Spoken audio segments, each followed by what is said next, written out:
Bonjour! Aujourd'hui, on va apprendre comment utiliser le logiciel Imagy pour faire les mesures de longueur, largeur, ainsi que la mesure de la surface des feuilles de zoster qu'on a récoltées lors de notre échantillonnage terrain. Donc, première étape, ça va être d'ouvrir le logiciel Imagy qu'on voit ici. Quand Imagy s'ouvre, on voit une barre d'outils comme ça et puis, il faut aller dans le dossier File, puis aller cliquer sur Open pour aller chercher l'image qu'on veut traiter. Donc, moi, je vais aller dans mes dossiers. Ici, on va aller chercher dans mon dossier projet Eelgrass, donc ce sont les données qui sont récoltées dans l'herbier. On va aller chercher une photo qui date de cette année, donc la sortie du 5 mai 2024. Chaque sortie, les photos qui vont être prises des plans vont être mis, dans mon cas, je les classe dans un dossier individuel. Donc, on a la sortie du 10 avril, on a la sortie du 5 mai. Donc, on va aller chercher une photo de plan de la sortie du 5 mai, une photo qui va être vraiment chouette à traiter. Donc, on va aller chercher, tiens, celle-là ici, on a plusieurs feuilles. Donc, elle va s'ouvrir comme ça quand on double-clique. Puis avec Imagy, c'est facile, on peut agrandir comme ça. Qu'on clique sur Contrôle, puis on fait aller la petite molette de la souris, on peut zoomer en avant, zoomer en arrière. Donc, on va s'agrandir ça ici comme ça. Sur notre photo, quand on regarde comme il faut, on a, bon, d'abord, on a l'identificateur de la photo, donc la date à laquelle ça a été récolté. Ici, SE, c'est le nom du transect, donc pour sud-est. 09, ça va être le numéro de quadrat. Et puis R3, ça signifie en fait le réplica numéro 3 parce qu'on prend 3 plans par quadrat pour faire les mesures. Donc, pour qu'une photo soit traitable sous Imagy de cette manière-là, il faut que toutes les feuilles soient placées de manière parallèle au ruban de mesure ici. Puis, on voit que la gaine est placée perpendiculairement. Ça nous permet d'identifier quelle partie, en fait, du plan on a devant nous. Donc, on a les feuilles ici, puis on a la gaine qui est perpendiculaire. Ensuite, on va aussi ouvrir notre fichier de données. Donc, pour la sortie du 5 mai 2024, ici, j'ai un fichier qui s'appelle Morpho parce que ça va être les mesures morphométriques. 2024, ben, c'est l'année. ZR, c'est le code que je vais donner à mon site. Donc, Z pour Zostera, R pour Rimouski. C'est à vous de nommer votre site ou vos sites de la manière dont vous le souhaitez. Puis après ça, ben, j'ai 0,5 pour le mois de mai et 9 parce qu'on est allé échantillonner au jour 9. Au niveau de mon numéro d'échantillon, donc chaque échantillon a un numéro unique. Dans ce cas-ci, c'est 2024 ZR, trait de soulignement 05, trait de soulignement 09, trait de soulignement, on est sur le transect SE. Et puis, par la suite, on est au quadrat Q, numéro 09. Dans la case d'à côté, on va rementionner qu'on est sur le quadrat 09. Ça nous permet de classer simplement nos échantillons en ordre de quadrats qui ont été récoltés. On est sur le transect SE. Pardon, on va l'écrire en majuscule. Et puis, on est au réplica R3. Oups, R3. Ensuite, si on retourne sur notre photo, première étape, ça va être de compter les feuilles. Donc, 1, 2, 3, 4, 5, 6. On a 6 feuilles sur ce quadrat-là. Donc, dans le fichier de données ici, NB leaf, c'est pour number of leaf ou nombre de feuilles. Donc, c'est 6 feuilles. Par la suite, dans le fichier de Imagy, on peut aller zoomer sur notre ruban à mesurer ici, puis on va aller définir un étalon. Donc, c'est toujours la première étape à faire, ça va être de définir un étalon. Donc, on va dire à Imagy que définir une longueur pour Imagy. Donc, avec l'outil Straight Line ici qu'on a sélectionné, on va venir tracer une ligne qui fait 10 cm. Donc, de 27 à 17 ici. Pour s'assurer que notre ligne fait vraiment bien 10 cm, on peut, une fois qu'on l'a placé comme ça, on peut aller s'assurer que le petit carré qui est au milieu là, va venir vraiment à 5 cm. Ça nous permet de savoir qu'on est aligné comme il faut sur notre ruban de mesure. Ensuite, on va aller dans l'outil Analyze, puis on va aller chercher l'option Set Scale. Lorsqu'on clique sur Set Scale, on a cette fenêtre qui s'ouvre. Donc, elle nous donne le nombre, ça nous donne le nombre de pixels qu'il y a dans la distance qu'on vient de tracer. Puis nous, on veut lui associer une distance qu'on connaît. Donc, comme on a fait 10 centimètres, ici, on vient écrire 10. Puis, dans les unités, on peut aller écrire que c'est des centimètres. Ensuite, on appuie sur OK. Puis, Imagy va se souvenir que cette distance-là ben, équivaut à 10 centimètres.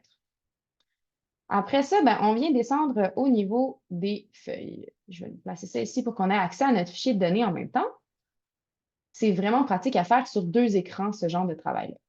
Donc, on va aller chercher l'outil Segmented Line. Donc, on clique droit sur l'outil de la ligne, puis on vient chercher Segmented Line. Qu'est-ce que ça nous permet de faire? Segmented Line, c'est que ça nous permet d'aller tracer des lignes, des distances comme ça qui sont segmentées, donc pas droites. Parce que vous remarquerez, les feuilles, elles sont placées parallèles, mais elles ne sont pas toujours complètement droites. Donc, si on veut vraiment la distance, on va utiliser l'outil Segmented Line. Alors, pour démarrer notre ligne, il faut cliquer 2 fois. Et puis ensuite, à chaque clic, on va faire un point sur notre ligne. Et pour finir notre ligne, il faut cliquer avec le bouton droit de la souris. Hop. Donc, si je demande à Imagy de mesurer, ben, il va mesurer la longueur de la ligne ici qui a été tracée. Donc, on va aller chercher la feuille la plus longue. Dans notre cas, on veut avoir la feuille la plus longue, la longueur de la gaine, puis on va additionner les deux pour avoir la longueur du plan. Dans ce cas-ci, bon, j'ai 2 feuilles là, qui me semblent être des prospects de la feuille la plus longue, fait qu'on va mesurer les deux, puis on va regarder c'est laquelle qui est réellement la plus longue des deux. Donc, je vais essayer de placer ma ligne au centre de la feuille à toutes les fois, comme ça ici. Hop, on vient au bout. On peut aller zoomer ici, si on utilise la touche contrôle puis la molette, puis aller, hop, ajuster notre ligne sur la feuille comme il faut pour s'assurer qu'on couvre toute la longueur de la feuille. Et puis, on va dans notre barre d'outils, Analyse, et là, on peut cliquer sur l'option Measure ici ou faire simplement CTRL-M. Et il y a une fenêtre qui s'ouvre. Donc, length ici, ça va être la longueur en centimètres qu'on a trouvée. Donc, la feuille que je viens de mesurer ici fait 11,64 centimètres. On va aller mesurer l'autre feuille aussi qui me semble être la plus longue là, pour voir si, pour prendre la plus longue des deux. Comme ça ici, on va suivre la courbe de la feuille. N'hésitez pas à faire le plus de clics possible, le plus de points possible pour s'assurer de vraiment suivre la longueur de la feuille. On va venir ajuster ça ici. Hop. Puis là, CTRL-M. Et puis, j'ai sur mon petit tableau de résultats ici une deuxième mesure qui apparaît. Donc, finalement, c'est la feuille que je viens de mesurer qui était la plus longue, donc dans la colonne length. Donc, on a une longueur de 11,921 cm. Je vais venir l'inscrire dans mon tableau ici. Ensuite, on va faire le même exercice, mais pour la gaine de la feuille, la gaine du plan, pardon. Donc, on a la gaine ici, sur laquelle j'ai zoomé. Je vais agrandir ma fenêtre un peu. Hop. Et puis, encore une fois, du bout de la gaine ici, en son centre, jusqu'à la pointe. Hop, clic droit pour fermer ma ligne. Et puis, CTRL-M. Puis, si on va sur notre petit tableau de mesure, il y a une nouvelle mesure qui est apparue. Donc, on a une gaine qui fait 5,03 cm. On va aller inscrire ça aussi dans le tableau de données. 5,03, sélectionne ici, 5,03 cm. Et ici, dans Plant Length, on a la formule qui additionne la longueur de la gaine et la longueur de la feuille. Donc, on va simplement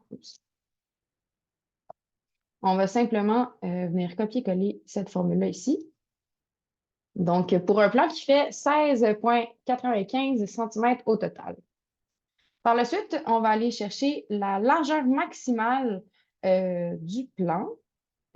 Pour ça, dans ce cas-ci, c'est difficile de définir, là, c'est la feuille qui est la plus large. Donc, moi, ce que j'aime bien faire, c'est d'aller prendre une mesure sur chaque feuille et puis aller déterminer c'est laquelle qui va être la plus longue. Donc, je fais je trace ma ligne comme ça. Oups, ça ne marche pas. Je trace ma ligne comme ça sur chacune des feuilles, sur la largeur. Et puis, par la suite, je fais CTRL-M. CTRL-M. Puis quand on va aller voir notre fichier de données, hop, notre tableau de mesure, ben, on a des nouvelles mesures qui sont apparues ici, qui sont les longueurs de gaine que j'ai mesurées. On en a 6 parce qu'il y avait 6, pas de gaine, pardon, mais largeur de feuilles que j'ai mesurées. Il y en a 6 parce que j'ai mesuré sur 6 feuilles. Puis on va aller choisir la plus grande, la maximum ici, qui est 0,248. On va venir l'inscrire dans le fichier de données. Point 248. Oups, il manque un petit point ici. Hop. Par la suite, on va aller chercher la surface totale des feuilles ici. Donc, pour la surface totale des feuilles, on va transformer notre image.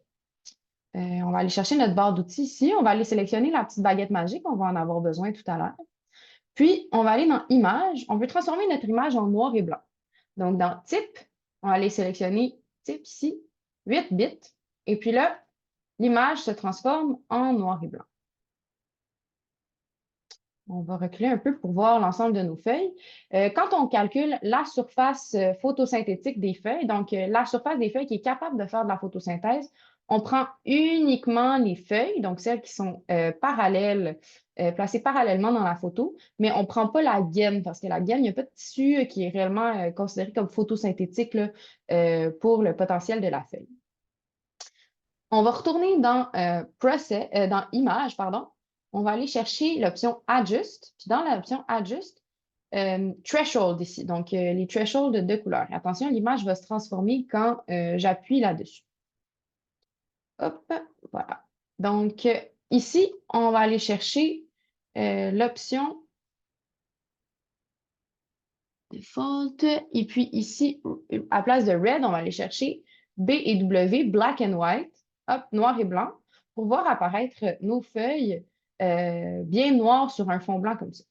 On va utiliser les deux flèches qui se trouvent ici, juste pour ajuster un peu, puis pour couvrir, vous voyez ici, là, on va couvrir l'ensemble de la feuille ici pour ajuster les couleurs, jusqu'à ce qu'on ait des zones de noir qui vont vraiment réellement couvrir toute la surface des feuilles. Une fois que c'est fait, on appuie sur le bouton Apply. Et puis, on peut fermer la fenêtre Threshold. On s'assure d'avoir bien sélectionné la petite baguette magique. On va aller ouvrir dans Analyze, dans les outils en bas, Tools. On va aller chercher ROI Manager. On va sélectionner Show All puis Labels. Ça va nous permettre de se souvenir quelle feuille on va voir sélectionner. Puis avec la petite baguette magique, on va aller sélectionner. Vous voyez, entourée en jaune. Donc, quand je clique sur ma feuille, on la sélectionne ici. Puis, on va l'ajouter au ROI Manager en cliquant sur le bouton Add ou en appuyant sur la touche T sur le clavier. Donc, je viens sélectionner une deuxième feuille, je l'ajoute. Deuxième feuille, je l'ajoute. Troisième feuille, là, j'appuie sur la lettre T pour l'ajouter. Hop, quatrième, cinquième et sixième, on l'ajoute. Donc, on a sélectionné toute notre surface de feuille ici, qui est rentrée dans l'outil ROI Manager. Puis, comme vous voyez, chacune a son petit numéro, donc on sait lesquels on a sélectionnés et lesquels on a ajoutés à notre outil. Puis, on va aller cliquer sur l'option Measure ici. Et là, normalement, dans notre petit tableau de résultats des mesures, il y a des nouvelles valeurs qui sont apparues ici. Puis si on va sur la colonne Area, ben, on va voir l'aire de chacune des surfaces qui a été sélectionnée. On peut fermer ROI Manager. Voilà. Et donc, il va falloir utiliser ces chiffres, ces nombres-là pour avoir la surface totale des feuilles. Dans mon fichier Excel, moi, j'aime bien faire, plutôt que de faire la somme sur une calculatrice, j'aime bien faire entrer la formule en fait de la somme de chacune des feuilles parce que quand je retourne dans mon fichier par la suite, je peux avoir l'aire de chacune des feuilles individuellement plutôt que uniquement la somme. Donc, ça me permet de garder une trace. Donc, ici, on a 1,623 plus 2,355 plus 2,517 plus 1,687 plus 2,584 plus la dernière, 0,444. Après ça, on vient valider. J'ai bien 1, 2, 3, 4, 5, 6 valeurs. J'avais 6 feuilles. On fait égal.